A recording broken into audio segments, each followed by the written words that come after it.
Shining a light on race and video gaming. One study finding around 4 in 10 Americans personally experience some sort of harassment online, particularly those bad for gamers of color. So TJ is back to tell us about this. Hey, Robin, for this story, I listened in on a gaming session, and the black gamer was told by someone he was playing with online, you need handcuffs and a knee on your neck. Now, I was shocked by what I heard.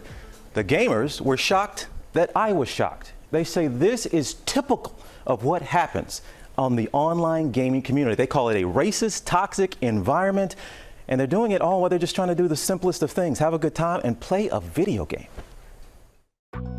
Terrence Miller is a star in the world of professional gaming, but one of his breakout performances at a major gaming tournament in 2016 was overshadowed by racial abuse he says he endured in real time as he competed.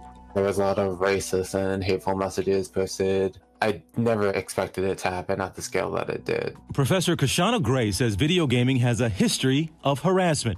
Sexism or racism in those spaces has been a constant since gaming went online. In 2014, there was Gamergate, an organized campaign threatening women online.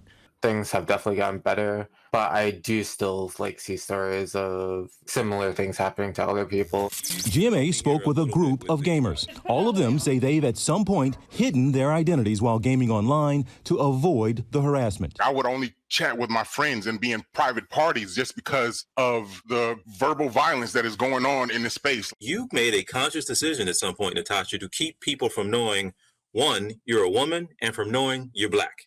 In doing something you love that much, you still felt that's what you needed to do to participate in it. I have gone through a very rigorous amount of online harassment that made me afraid to do that. When folks of color are there making themselves visible within the space, they are subject to a whole host of inequalities. GMA was there as friends and family of Professor Gray go online with disturbing results, playing Call of Duty, a multiplayer game in which people are placed randomly on teams.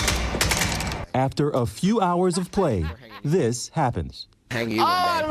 I'm trying to figure out why you're so angry. I'm playing. Because I black people, okay?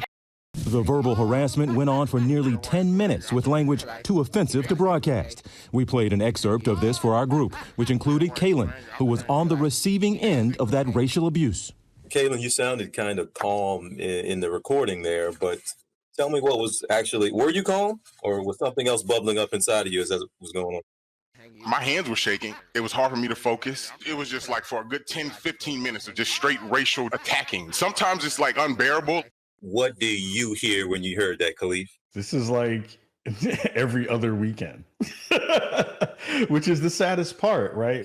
I'm surprised that you all not surprised. That's definitely super tame compared to what I hear. The anonymity of a keyboard, it allows them to be absolute and complete internet thugs. Activision, the parent company of Infinity Ward, which makes Call of Duty, told GMA, "We do not tolerate racism, hatred, or harassment of any form.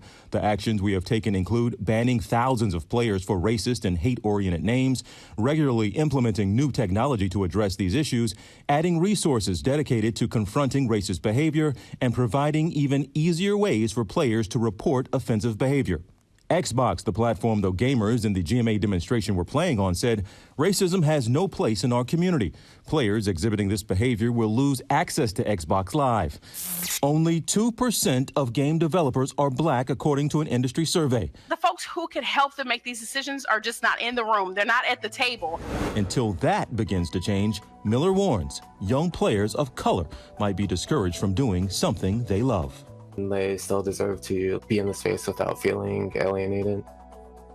And again, every single person we talk to, all the gamers say, yes, it has gotten better. And some of these companies have put in some things in place that can help, but it's not enough. This is a $150 billion a year industry. There's an estimated 2.5 billion gamers around the world. And can you imagine, guys, that's online. We know about social media and stuff. People hide behind a keyboard, but these folks can talk directly to you. Right? And so why you have to hide your identity to do something you love, or try to leave the community to do something you love. So it's not, you can't just dismiss it as, well, if you don't like it, just mute them, or you don't have to do it. Yeah. We wouldn't tolerate that in a workplace. We wouldn't tolerate it anywhere else. And this is why it's such a big deal for these folks. So doing everything else while black, gaming while black is also an issue. Wow. Thank you for shedding a light on that. You got it, guys. Appreciate it. All right, Got TJ. it.